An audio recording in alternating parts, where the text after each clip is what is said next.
कृष्ण भगवान शंकर के उपासक नहीं। संसार में जितने महाभारत के जितने पात्रों को उठाओगे वो शंकर के उपासक मिलेंगे।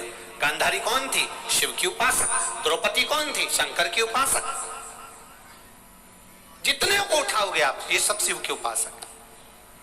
गांधारी ने कितना तप करा था भगवान शंकर का, कितना तप। गांधारी ने पति मिला, आंख से अंधा मिला, नेत्र नहीं है। गांधारी ने आंख पे पट्टी बांध ली, दासी का हाथ पकड़ती थी, शिव जी के मंदिर जाती थी। एक बार धृतराष्ट्र ने गांधारी से पूछ लिया था कि मैं जितनी बार पूछता हूं अपने सेवकों से कि गांधारी कहां है, वो एक ही बात कहते हैं, गांधारी महारानी शंकर के शिवालय में बैठी है, शिव मंदिर में बैठी है। क्या करती रहती हो तुम शिवालय में? धृतराष्ट्र ने गांधारी से पूछ लिया था।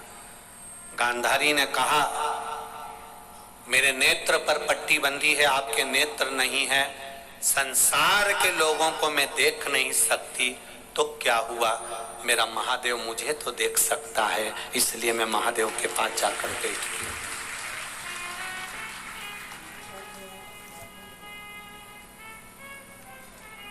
वो महादेव देख रहा है ना मुझे, बस बहुत है उतने। धृतराष्ट्र ने एक दिन गांधारी से पूछा क्या तुम्हें महादेव ने कभी दर्शन दिया है? तुम्हें कभी महादेव ने दर्शन दिया? गांधारी बोली मेरे कहां ऐसे भाग्य जो मेरा महादेव मेरे सामने आ जाए। मेरे भाग्य ऐसे कहां है जो मेरा महादेव मेरे सामने आ जाए। तुम्हें अभी तक महादेव नहीं मिले एक बार भी? नहीं। तुम्हें दर्शन देने नहीं आए? नहीं। तो फिर धृतराष्ट्र ने कहा फिर महादेव के मंदिर जाके बैठती हो तो महादेव तो मिलते नहीं तुमको,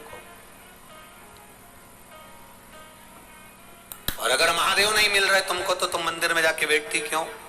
गांधारी के शब्द सुनना, जो शब्द तुम्हारे सामने भी कई बार आए होंगे कि जब शिव जी तुम्हारी नहीं सुन रहे, शंकर भगवान तुम्हारे सामने प्रकट नहीं हो रहा है, तो तुम शंकर जी के मंदिर क्यों जाती हो? तुम शिवालय क्यों जाती हो? शंकर के दरवाजे पर क्यों जाती हो? घर के लोग तुमसे कहेंगे कि मंदिर जाकर क्या करती हो, क्यों जाती हो, किस लिए? जब शंकर प्रकट ही नहीं हो रहा है, सुन ही नहीं रहे, तुम्हारी मुराद ही पूरी नहीं कर रहे, तो क्यों जाती हो? गांधारी ने शब्द कहा, मेरी माताओं के मुख पर भी वो शब्द होना चाहिए, नवयुवक बेटे और बेटियों के मुख पर भी वो शब्द होना चाहिए। जब लोग कहें कि मंदिर जाकर क्या मिलता है, क्यों जाते हो, भगवान तो मिलता ही नहीं है, भगवान तो प्रकट होता ही नहीं है, भगवान तो सुनता ही नहीं है, उस समय पर तुम्हारा शब्द होना चाहिए जो गांधारी ने कहा। क्यों जाते हो?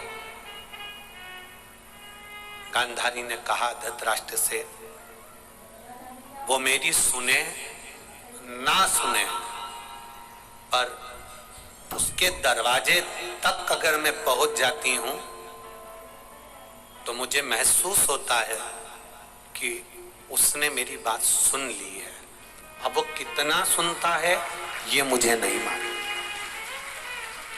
हम जब शंकर जी के मंदिर में एक लोटा जल चढ़ाते हैं तब आपको ये महसूस होना चाहिए कि मेरा महादेव मेरी बात सुन रहा है।